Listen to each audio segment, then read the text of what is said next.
La veille de Noël, lors de son dernier jour comme nounou, la fille sourde du millionnaire toucha délicatement son visage. Puis, formant chaque syllabe avec effort, elle murmura « Maman ». Et à cet instant, le monde s'arrêta. Léa Dubois tenait entre ses doigts la petite boîte à musique, la faisant tourner lentement comme si ce geste pouvait retarder l'inévitable.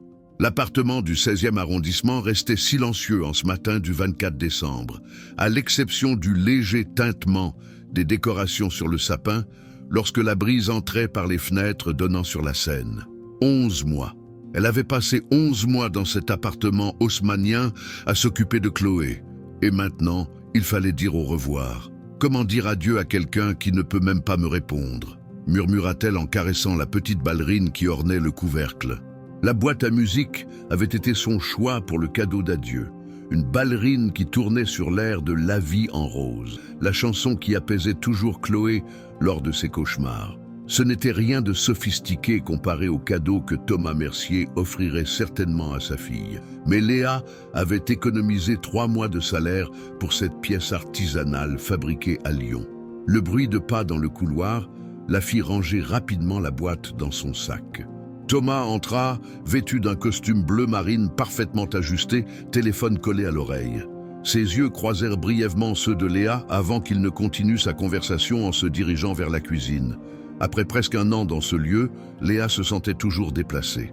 La jeune femme simple du Jura, fille d'instituteur, diplômée grâce à une bourse et spécialisée en éducation spécialisée, n'aurait jamais imaginé se retrouver au cœur de l'élite parisienne. Le contraste entre ses origines modestes et le monde de Thomas Mercier, PDG d'une grande entreprise tech française, ne pouvait être plus saisissant. L'accident était survenu il y a 1 an. Sophie Mercier conduisait avec Chloé à l'arrière quand un poids lourd avait perdu le contrôle sur l'autoroute A6 par une nuit pluvieuse. Sophie n'avait pas survécu. Chloé, alors âgée de 3 ans, avait survécu physiquement intacte. Mais le traumatisme psychologique fut dévastateur. La petite fille, autrefois bavarde et joyeuse, s'était enfermée dans un silence absolu. Les meilleurs spécialistes avaient été consultés. Mutisme sélectif, post-traumatique. Il n'y avait rien d'anormal avec son audition ou ses cordes vocales. Elle avait simplement choisi de ne plus parler. C'est alors que Léa était entrée dans leur vie. 3 mois s'étaient transformés en 6 en 9. Et maintenant, presque 1 an plus tard, elle partait. Une opportunité s'était présentée dans une école pionnière pour enfants à besoins spéciaux à Lyon, près de sa famille. C'était l'emploi dont elle avait toujours rêvé. Elle ne pouvait refuser. Les documents sont prêts? La voix grave de Thomas la ramena à la réalité. Oui, monsieur Mercier, j'ai tout signé avec les RH hier. Thomas, corrigea-t-il, comme il le faisait depuis des mois. Après presque 1 an, vous m'appelez encore Monsieur Mercier. Chloé est réveillée? Pas encore. J'ai pensé la laisser dormir un peu plus aujourd'hui. Un silence inconfortable s'installa. Vous avez fait vos bagages? Presque tout. Je terminerai après avoir dit au revoir à Chloé. Le son de petits pas descendant l'escalier les interrompit. Chloé apparut en haut de l'escalier de marbre, ses boucles châtaines encadrant son visage ensommeillé. En voyant Léa, ses yeux s'illuminèrent et elle dévala les marches, se jetant dans ses bras. « Bonjour, ma petite étoile » murmura Léa en utilisant le surnom qu'elle avait créé. « Bien dormi ?» Chloé hocha la tête, ses grands yeux bruns fixés sur ceux de Léa. « Chloé, tu te souviens de ce dont on a parlé hier soir ?» demanda Thomas en s'approchant. L'expression de la fillette changea immédiatement. Ses petits yeux se remplirent de larmes et elle s'accrocha au cou de Léa comme si elle craignait que la nounou disparaisse. « Je sais que c'est difficile, princesse », continua Thomas doucement. « Mais Léa doit partir. Elle a un nouveau travail à Lyon. » Chloé secoua vigoureusement la tête, refusant de lâcher Léa. De petits sanglots secouaient son corps, bien qu'aucun son ne sorte de sa bouche. La matinée passa dans une brume d'émotions. Ils préparèrent ensemble le petit déjeuner, cuisinèrent des biscuits de Noël, racontèrent des histoires. Thomas annula ses réunions pour rester avec elle, quelque chose qu'il ne faisait jamais. Dans le bureau de Thomas, Chloé remit à Léa une enveloppe argentée. À l'intérieur, une carte faite main avec un texte écrit de l'écriture élégante de Thomas. Chère Léa, il n'y a pas assez de mots pour exprimer notre gratitude pour ce que vous avez apporté dans nos vies cette année. Avant votre arrivée, nous vivions dans le silence. Vous nous avez appris à communiquer à nouveau. Vous avez ramené lumière et musique dans notre foyer. Affectueusement, Thomas et Chloé. Léa sentit les larmes monter. À l'intérieur de l'enveloppe se trouvaient aussi 2 billets pour l'Aquarium de Paris, datés de fin janvier. Un petit mot de Chloé disait « Pour que tu reviennes nous voir ». L'après-midi, alors que Léa terminait ses bagages dans sa chambre, son téléphone vibra. Son amie Pauline « J'arrive dans 20 minutes ». 20 minutes. Le compte à rebours final avait commencé. Chloé l'aida à plier ses derniers vêtements en silence. Quand elles eurent terminé, Léa remarqua un cadre photo sur la table de nuit. Une photo d'elle avec Chloé au parc. « Tu veux que je la laisse ici ?» demanda Léa, surprise quand Chloé la repoussa vers la table. La fillette prit son petit carnet et écrivit « Pour que tu aies toujours une chambre ici ». Le cœur de Léa se brisa un peu plus. Ils descendirent, la valise de Léa résonnant sur les marches. Thomas était au salon, mais raccrocha en les voyant. « Tout est prêt ?» Sa voix était contrôlée, presque distante. « Oui, Pauline arrive dans 20 minutes. » La sonnette retentit. Trop tôt pour être Pauline. La gouvernante, Madame Rousseau, alla ouvrir. Une rafale d'air glacial entra, transportant de la neige. De vrais flocons tombèrent sur Paris, un phénomène rarissime pour une veille de Noël. « Il neige !»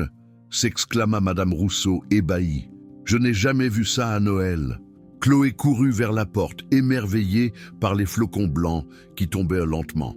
Elle tira la main de Léa pour l'inviter à voir le spectacle. Tous les trois s'approchèrent de la terrasse, observant le phénomène extraordinaire. La ville en contrebas commençait à se couvrir d'un fin manteau blanc, les lumières de Noël se reflétant dans la neige. « Un miracle de Noël », murmura Madame Rousseau en se signant. Sous la neige qui tombait, le temps sembla s'arrêter. « Léa !» commença Thomas, sa voix basse et urgente. « Avant que vous ne partiez, je dois vous poser une question. » Le cœur de Léa battait si fort qu'elle était sûre qu'il pouvait l'entendre. « Voulez-vous vraiment partir ?»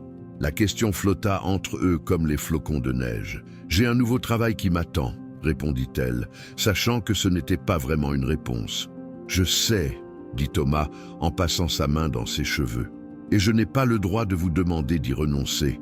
Mais vous devez savoir, Chloé n'est pas la seule qui ressentirait votre absence. » Léa le fixa, essayant de comprendre ses paroles. « Qu'est-ce que vous dites exactement ?»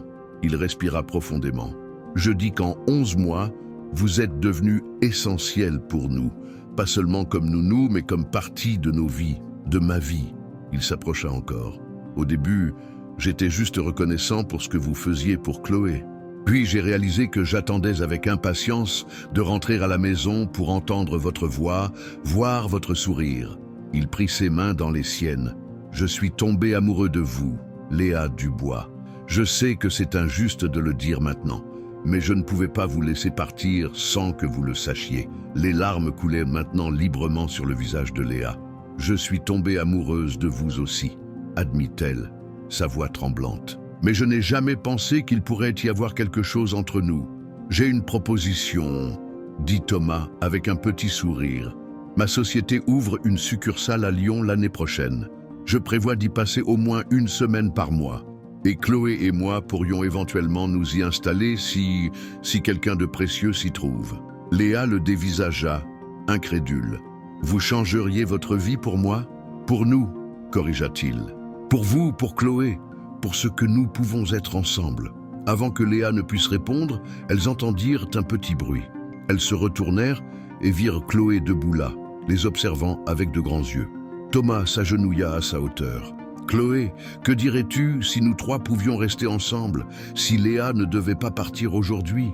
Les yeux de Chloé s'illuminèrent d'une joie si pure que Léa sentit de nouvelles larmes se former. Puis quelque chose d'extraordinaire se produisit.